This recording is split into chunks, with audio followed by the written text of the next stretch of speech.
다들 잘 지내셨죠?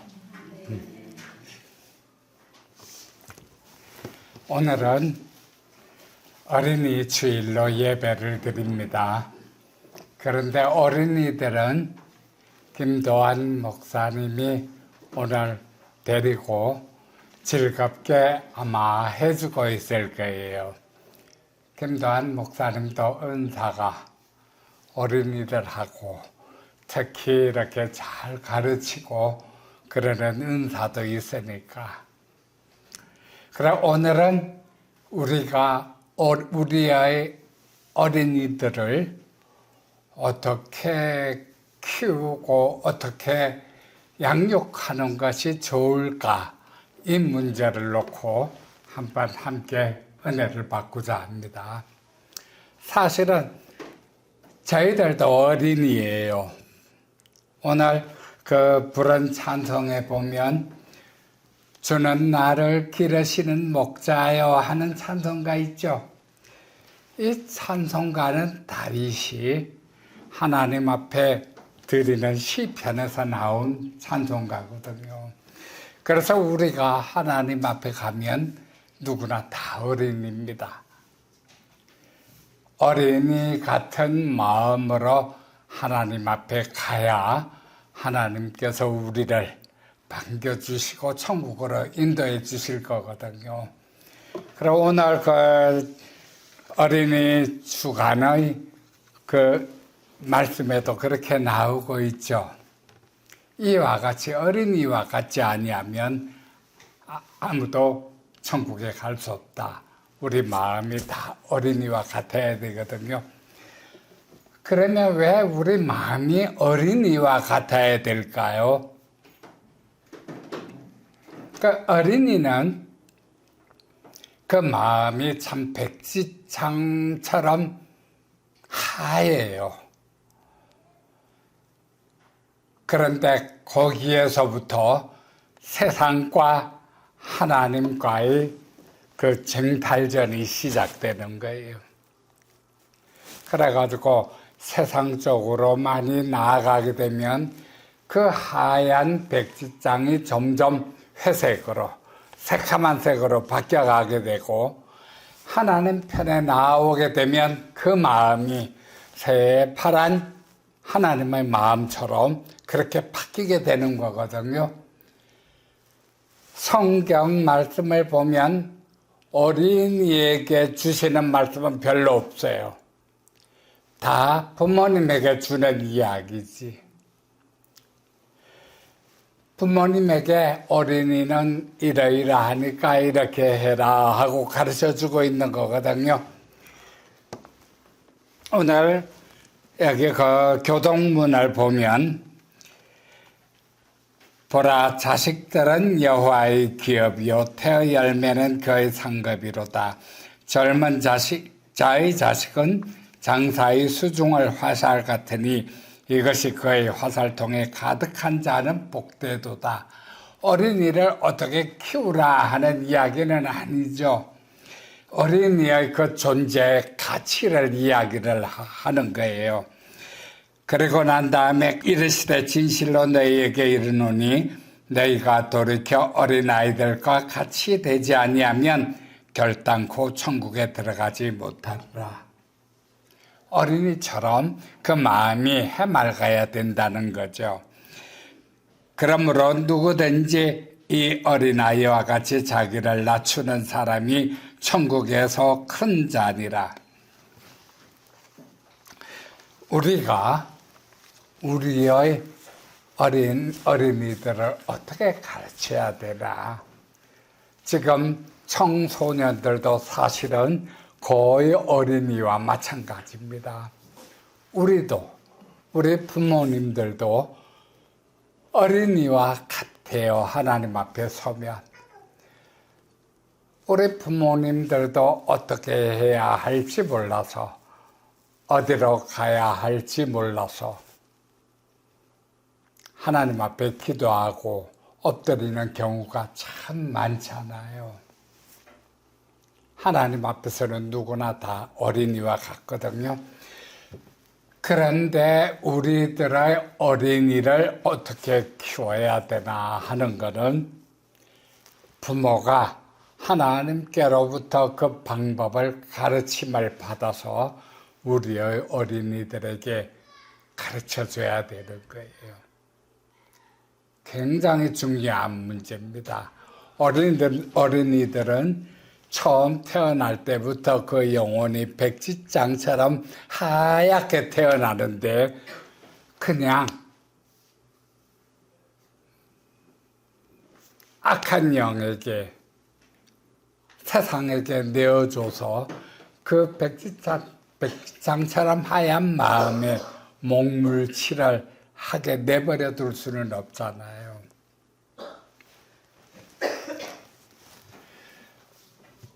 우리 어릴 때만 해도 참 세상이 이렇게까지 긴박하지는 않았는데 하는 생각이 듭니다. 왜냐하면 저도 학교 다니면서 참 공부하기 싫었거든요. 아주 학교에 가는 게 힘들었어요. 그래서 공부 참 하기 싫었는데 한 번은 학교에 가기가 너무 힘들어서 집을 나와가지고는 버스를 타고 정처 없이 종점까지 갔어요. 종점까지 딱 맨 앞자리에 앉아가지고 경치 구경하면서 그리고 또 그 종점에서 다른 종점까지 또 가고 그렇게 하루 종일 버스를 탔는데도 지겹지가 않더라고요. 그러다 보니까 밤이 됐거든요. 마지막 버스 종점이 그때 어디였는가 하면 수유리였어요. 근데 그 당시에 이제 수유리 쪽에 뭐가 있었는가 하면 삼양라면 공장이 있었고 그 공장에 출근하는 사람들이 대부분 여자들이잖아요. 엄청 많았어요. 그러니까 집들이 조막 이래가지고 꽉 있었는데 거기에 이제 그 젊은 처녀들하고 학교 다니는 동생들하고 그렇게 살고 있는 집들이 참 많았거든요. 버스를 타고 왔다 갔다 하다가 마지막에 도착한 데가 이제 수유리예요. 그때가 12시쯤 됐다 싶었는데 내리고 보니까 갈 데가 없는 거예요. 집으로 가려고 그래도 이제 버스도 없고 끊어졌고 그래가지고 그 대기실에서 어떡하나 하고 교복 입고 교모 쓰고 가방 딱 들고 그 중학교 1학년 때쯤 됐으니까 대기실에 가만히 서 있는데 그 대기실로 이제 누나하고 동생 같은 어떤 분이 딱 들어오는 거예요. 그러더니 저를 보더니 왜 집에 안 가고 있니? 하고 이제 묻길래 마지막 버스가 없네요. 하고 이야기를 하니까 그럼 어떻게 가? 하면서 막 이렇게 저렇게 하더니 우리 자기를 따라오래요. 우리를 따라오라고. 그래가지고 보니까 참 선한 인상에 또 제 또래의 동생도 있고 하니까 참 괜찮아가지고 따라갔거든요. 그랬더니 그 조막조막한 집으로 들어가는데 방은 한 칸이고 참 가난하게 보였어요. 근데 옛날에는 다 가난했기 때문에 가난하다 하는 느낌도 안 들었죠. 그래서 거기서 씻고 이제 자게 되었는데 참 편하더라고요, 마음이. 그래 아침에 눈을 딱 뜨니까 이 두 사람은 어디로 가고 없고 저 혼자 자고 있었거든요. 안 깨우고 그냥 갔는가 봐요. 누나는 아마 그 삼양 공장에 다니는 것 같고 동생은 그쪽에 학교 다니는 것 같은데 나 혼자 놔두고 다 갔어요. 문도 안 잠그고. 옛날에는 참 문을 그렇게 잠그고 다니는 집들이 별로 없었거든요. 사람들에 대한 경계심이 없었어요. 제가 거기서 자고 난 다음에 아무도 없는 집에서 무얼 할지, 무얼 가져갈지, 어떻게 할지 걱정을 조금 더 안 하고 믿고. 지금 생각해보면 하루 종일 버스 앞에 앉아서 왔다 갔다 했는데 다 괜찮았다는 거예요. 요새 아마 누군가가 버스 앞에 앉아가지고 왔다 갔다 하루 종일 그랬다 치면 아마 그 유괴자의 표적이 되었던지 그랬을 거거든요. 그때만 해도 이제 우리 아이들이 길가에서 마음대로 막 놀기도 하고 그런 환경이었는데 지금은 아파트 단지 안에 그 놀이터에도 나아가면 불안하잖아요. 시대가 그렇게 됐잖아요. 그것은 사람의 마음이 그만큼 완악해졌다는 것을 이야기해 주고 있거든요.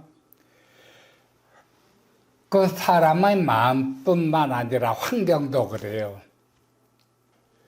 우리가 어렸을 때의 환경은 참 누구든지 딱 보면 인사가 밥 먹었냐 하는 인사였어요. 가난하니까 사람들이 이제 먹고 다니기도 쉽지 않으니까. 그래서 옆집 아이를 보면 너 밥 먹었어? 배 안 고파? 물어보고 먼저 한 끼 대접하는 게 참 이제 큰 마음이었거든요. 배고픈 사람이 한 끼 얻어먹는 거 너무 감사한 일이에요. 어제 그 뉴스에 잠깐 보니까 요즘 베네수엘라가 그렇대요. 밥을 못 먹어가지고 왜 그 밥을 못 먹는가 하면 부모님들이 돈을 못 버니까 애들을 양육할 수가 없잖아요. 그러니까 애들을 버리고 부모가 돈 벌러 다른 나라로 가버려요.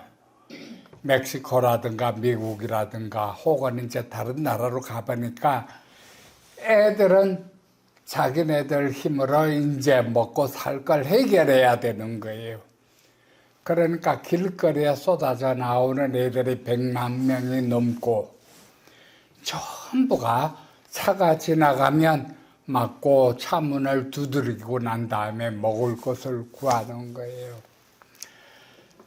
그러니까 그걸 보다 못한 어떤 어른이 피자 한 판을 사주는데 그 피자 한 판이 그렇게 행복하고 고마울 수가 없대요. 인터뷰를 하는데 우리나라 이제 기자가 가서 인터뷰를 했거든요. 참 아직도 세상에는 저런 나라들이 있구나. 환경이 그런 나라뿐이 아니죠. 우크라이나에는 아직도 전쟁이 계속되고 있고 수단, 다른 이스라엘 이런 나라들도 수시로 전쟁 때문에 위험하게 막 그렇게 지내고 있거든요. 이 부분은 우리 사람들의 그 역사가 실패를 거듭하고 있다는 것을 이야기를 해주고 있습니다. 그리고 마지막에도 또 실패를 향해서 나아간다는 것을 이야기를 해주고 있는데 그 이야기는 어디에 있는가 하면 계시록에 있어요. 성경 말씀의 마지막은 계시록이거든요. 계시록은 하나님이 이 세상에 분노를 해서 징계를 내리는 것이 계시록의 내용이죠. 여러분, 어린이날이라고 해가지고 막 어린이들한테 한번 잘해주고 놀이터에 데려가고 대공원에 데려가고 한다고 해서 그 문제는 해결되는 것은 아니거든요. 오늘 본문의 말씀에서 하나님께서는 어린이들에게 어떻게 가르치라 하는 말씀을 아주 간단하게 잘 해놨어요. 그건 우리 어른한테 하신 이야기거든요. 어린이한테 너희는 이렇게 해라가 아니라 어른한테 이렇게 가르쳐. 본문의 말씀에 1절에 보면 많은 재물보다 명예를 택할 것이요 은이나 금보다 은총을 더욱 택할 것이니라. 많은 재물 혹은 명예, 은이나 금보다 하나님의 은혜, 은총을 택할 것이니라 그랬잖아요. 이것을 자녀들한테 가르쳐줘야 돼요. 자녀들이 복을 주시는 분은 하나님이시다. 이걸 알고 있으면 어려울 때도 하나님께 기도할 수 있고 배고플 때도 하나님께 기도할 수 있고 그렇거든요. 부귀영화가 하나님께 달렸어요.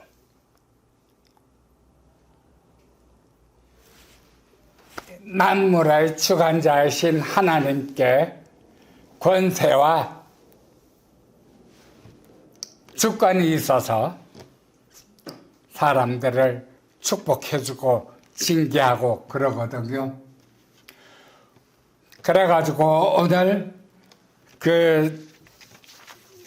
역대상 29장 12절 말씀에 보면 부와 귀가 주께로 말미암고 또 주는 만물의 주제가 되사 손에 권세와 능력이 있나니 주께서 크게도 하시고 강하게도 하시는 것이 주의 손에 있나이다. 그렇게 고백하고 있어요.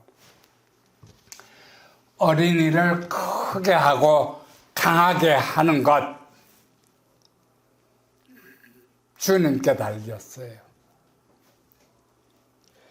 그래서 부와 귀, 권세와 능력이 전부 주께 있을 뿐만 아니라 사람을 크게 하고 강하게 하는 것조차 주께 있다. 그런데 이 말씀과 대항해서 마귀는 무엇을 세상에 퍼뜨립니까? 세상적인 가르침, 세상과 타협하는 신앙, 세상 속에서 모든 것을 이겨내려는 그 마음, 이런 것들은 사람들을 점점 완악하게 하고 독하게 하게 하고 하나님께로부터 멀어지게 만드는 거예요. 그래서 말세가 딱 되면 계시록의 처음 초입 시대가 딱 되면 대부분의 사람들이 그 징계 속으로 들어가게 됩니다. 하나님께서는 저와 여러분에게 그러한 것을 자녀들에게 가르치라는 거예요.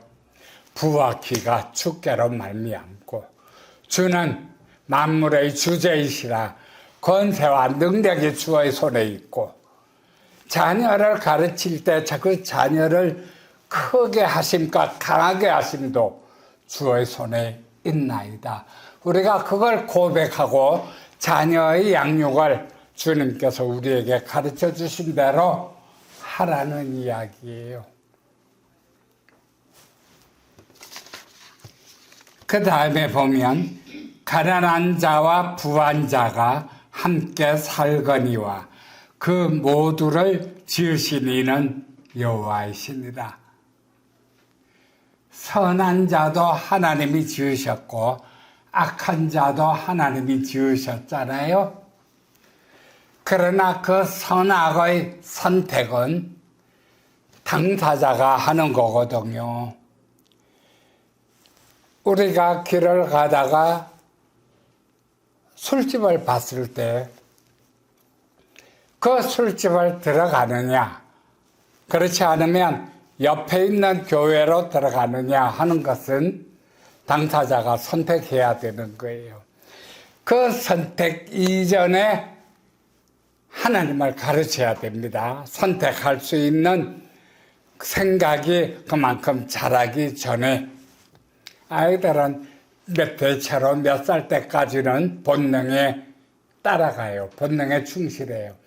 그래서 맛있는 과자라든가 재밌는 거라든가 이런 걸 보면 따라가지만 그러나 해야 된다, 하면 안 된다 하는 것을 선택하는 것은 조금 더 자라서거든요. 그 택할 시기 이전에 하나님을 가르쳐 줘야 돼요. 하나님은 이 만물을 창조하시고 모든 부한 자와 가난한 자도 창조하시고 선한 자와 악한 자도 하나님이 창조하셨다 하는 것을 가르쳐 주시고 우리의 자녀들은 그렇게 키워야 돼요. 할머니가 되면 손자, 손녀가 이쁘잖아요. 손자, 손녀도 그렇게 가르쳐야 됩니다. 세상하고 타협하는 종교는 절대로 안 돼요. 그런데 우리가 세상에서 살기 때문에 타협하지 않을 수 없다. 그렇지 않습니다. 왜 그런가 하면 제가 요즘 젊은 세대, 취직하고 직장에 다니는 젊은 세대를 가만히 보면 우리 다니던 시대하고 달라요. 우리 다니던 시대는 사장이나 이사가 자리에 딱 앉아 있으면 그분들 퇴근할 때까지 우리도 꼼짝도 못해요. 그분들 자리에 앉아 있는데 어떻게 직원이 먼저 퇴근해요? 눈치 보면서 절대로 그게 안 되거든요. 그런데 요즘 어떻습니까? 칼퇴근해요. 노는 날도 여치 없어요. 노는 날 회식한다 그러면 욕먹어요. 사장하고 회장하고. 젊은 사람들이 그렇게 타협을 안 하는데 그것은 신앙을 위해서 타협을 안 하는 것은 아니거든요. 자기를 위해서 타협을 안 하는 거예요. 그렇게 회사에 다니고 학교에 다니고 하는 모든 젊은 사람들이 그러한 것을 배워서 타협을 안 할 때 우리 하나님을 처음에 배운 모든 것이 하나님께 있다 하고 배운 사람들이 그렇게 세상하고 타협하겠어요. 이것을 제대로 배우면 우리의 자녀들은 세상하고 타협을 안 합니다. 세상의 유혹에 넘어가지 않아요. 그런데 교회에서는 그게 아니죠. 함께 어울리고 함께 사랑하고 함께 이겨나가자. 그러면서 함께 타협해 나아가자. 세상하고.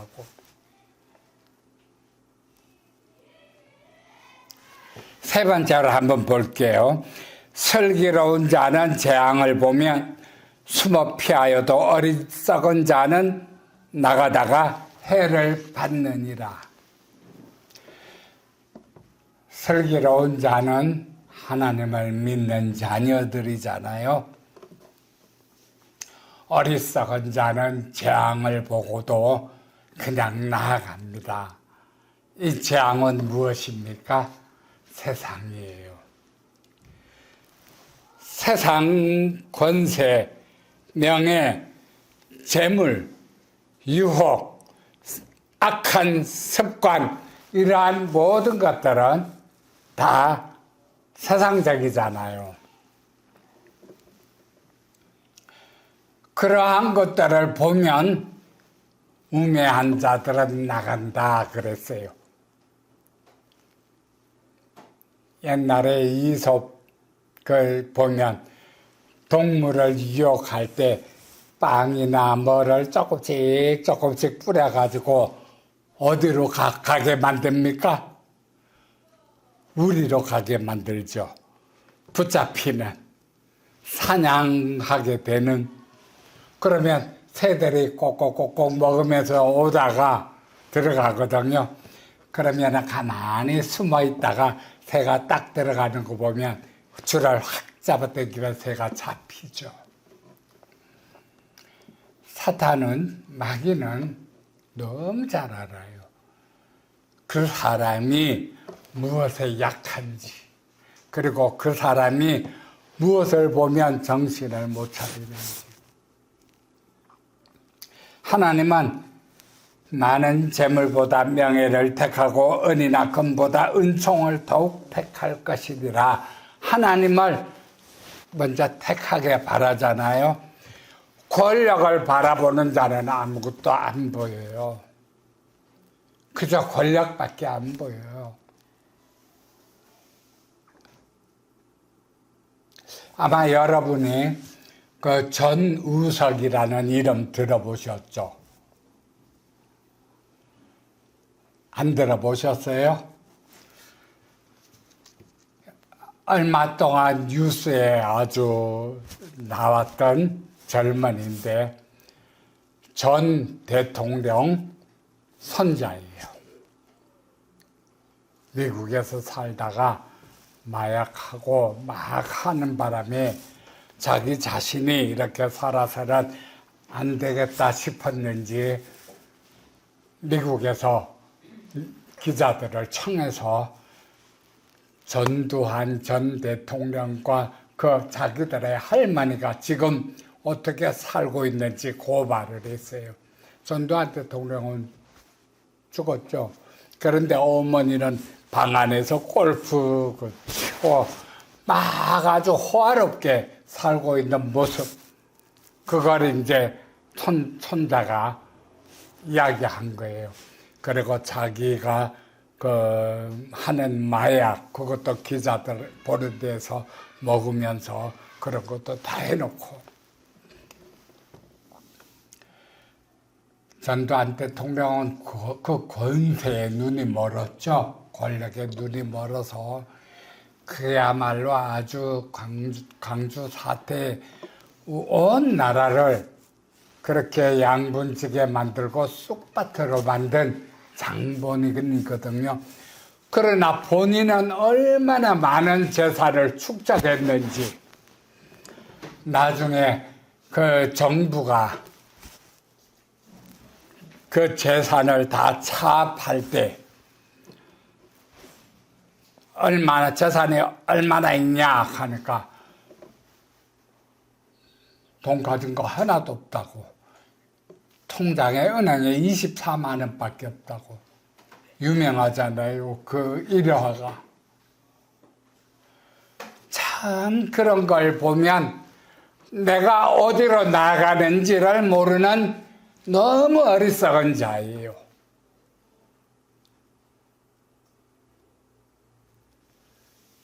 우리가 살아가면서 우리 자신이 어디로 가는지도 모르고 살아간다는 것은 어리석은 자잖아요. 바보잖아요. 세상은 분명히 사단의 손에 있다고 그랬거든요. 아까 새를 유혹하는 것처럼 마귀는 어떻게 우리를 유혹할지 너무 잘 알아요. 특히 하나님의 택한 자녀들, 하나님의 귀한 자녀들을 어떻게 유혹해야 할지 우는 사자처럼 돌아다니면서 삼킬 자를 찾는 거예요. 그런데 슬기로운 자는 재앙을 보면 숨어 피하여도 그랬잖아요. 재앙이 무엇입니까? 권력, 명예, 나를 유혹하는 모든 것들. 여러분은 한 30억짜리 복권에 당첨되면 어떻게 할까요? 30억짜리 복권에 당첨되면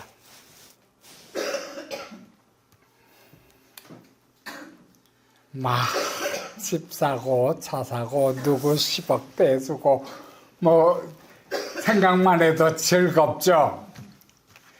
그런데 그게 실제로 30억에 딱 당첨되면 겁나요. 당연히 하나님이 주신 재물로 가득 찬 사람들은 그건 아무것도 아니지만 가난하게 살다가 30억에 당첨 딱 되면 겁나요. 어떻게 써야 될지. 대개 복권에 당첨된 사람들의 말로는 얼마나 비참한지 모릅니다. 어떻게 써야 될지 모르거든요. 슬기로운 자는 그 복권 딱 보잖아요. 1등 당첨해갖고 30억 기부할 거예요, 아마. 국가에다가 그냥 돌려주든지, 대학교에다 갖다 주든지. 그걸 보면 종종 어떤 할머니들이 평생을 바느질을 해가지고 모은 돈, 꽤 거액이더라고요. 한 5억, 6억 이런 돈을 서울대학교에 기증을 하고. 그런 할머니들이 종종 있죠. 참 이런 할머니들이 오히려 슬기로운 거예요. 자기는 먹고 마시지도 않으면서 모은 돈을 대학교에 기증하는 거예요. 거기에 신앙심이 더하면 완전히 하나님의 은총을 받은, 축복받은 그런 분이시죠. 그게 슬기로운 자와 우매한 자들의 차이입니다. 우매한 자들은 세상을 보고, 세상 유혹을 보고, 세상 그 영광을 볼 때 헤어나지를 못해요. 거기서 빠져나오지를 못해요. 그래서 마귀가 예수님을 처음 유혹할 때 뭘 갖고 유혹했나요? 먼저 먹을 거, 재물, 먹을 건 재물이죠. 그 다음에 권세, 그 다음에 명예, 예수님을 유혹했잖아요. 그래 예수님이 하나님 말씀으로 다 물리치셨거든요. 지혜로운 자는, 슬기로운 자는 사단이 어떻게 공격을 해와도 다 이겨낼 수 있습니다. 우리 영혼을 지켜낼 수 있어요. 4절에 보면 겸손과 여호와를 경외함의 보상은 재물과 영광과 생명이니라 그랬잖아요. 우리가 진실로 하나님을 경외하고 하나님께 나아가고 아주 슬기로운 자의 삶을 살아간다면 그 보상으로 재물도 주어지실 거예요. 물질도 주어집니다. 그 물질 축복도 하나님이 주시는 거거든요. 하나님 앞에 온전히 나아가는 자, 그 물질보다 하나님을 우선하는 자, 그런 자들한테 물질 축복이 주어져요. 물질을 주었을 때 물질에 정신이 팔리고 하나님을 나몰라라 하면 하나님이 물질을 주시겠어요? 주셨다가도 도로 가져가 버리지. 안 되겠다 하고.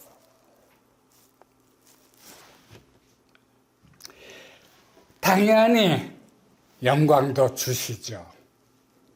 그리고 생명도 주십니다. 우리 모두 생명을 갖고 있다지만 하나님이 주신다는 이 생명은 천국에 올라가서 영원토록 누리면서 사는 생명이거든요. 그러한 생명을 하나님이 주시겠다는 말씀이에요. 그 다음 5절 볼게요. 패역한 자의 길에는 가시와 올무가 있거니와 영혼을 지키는 자는 이를 멀리 하느니라. 저와 여러분의 영혼은 하나님 보시기에 얼마나 귀한지 모릅니다. 너무너무 귀해요. 우리 자녀가 우리한테는 진짜 너무 귀한 것처럼 다들 하나님의 자녀로서 생명책에 이름이 기록되었을 때 하나님께서 천국에서 잔치가 벌어진다 그러잖아요. 한 영혼이 온 천하보다 귀하다고 하셨는데 그만큼 우리 영혼이 귀해요. 그런데 우리가 그 귀한 우리 영혼을 우리가 함부로 세상에 굴릴 수는 없잖아요.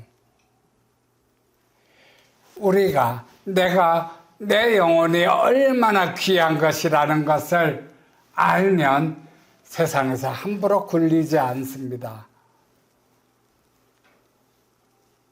항상 하나님께 의지하고 하나님께 기도하고 하나님과 동행하는 그런 삶을 살 것이거든요. 그러면 마귀가 아무리 점점 먹을 걸 뿌려가지고 우리까지 유혹한다 해도 끌려가지 않죠. 지금 가장 중요한 이 5가지 말씀은 마땅히 행할 길을 아이에게 가르치라. 6절 말씀이에요. 마땅히 행할 길을 아이에게 가르치라. 그리하면 늙어도 그것을 떠나지 아니하리라.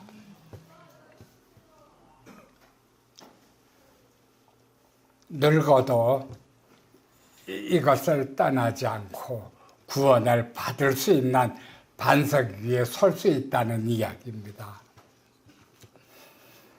오늘 저와 여러분은 대부분 다 어머니고 할머니고 그렇죠? 자녀들은 저쪽 방에 가 있어요. 우리가 그 자녀들에게 무엇을 가르쳐야 되는가? 참 중요한 이야기입니다. 늙어서도 하나님을 떠나지 않는 그러한 믿음, 그러한 신앙을 가르쳐줘야 됩니다. 지금 교회에서는 조금 여기에서 벗어나 있어요. 세상과 타협하는 신앙을 많이 이야기를 하고 있거든요. 왜냐하면 어차피 세상 속에 들어가려고 그러면 우리 신앙을 굽히든지 조금 양보를 하든지 해야 되지 않나. 다윗은 그러지 않았어요. 다윗은 시편에서 온 세상이 온 사람이 나를 둘러 에워싸고 있을지라도 하나님은 내 편이시니 세상이 나를 어떻게 하랴. 온 사람들이 나와 적일지라도 하나님만 내 편이면 세상 사람들은 나를 어떻게 할 수가 없어요. 지금 저와 여러분, 하나님이 다 저와 여러분의 편이에요. 살아계신 이 하나님을 꼭 붙잡고 그 손을 절대로 놓지 말고 승리하는 저와 여러분이 되기를 주님의 이름으로 축원합니다. 이러한 믿음으로 우리가 우리의 자녀들에게 가르쳐 줄 때 자녀들도 세상과 타협하지 않고 하나님을 따라가는, 늙어서도 하나님을 떠나지 않는 그런 귀한 자녀가 될 줄 믿습니다. 저와 여러분은 모두 이런 하나님의 귀한 자녀로서 수천 대까지 자녀들이 대대로 축복을 받을 수 있기를 주님의 이름으로 축원합니다.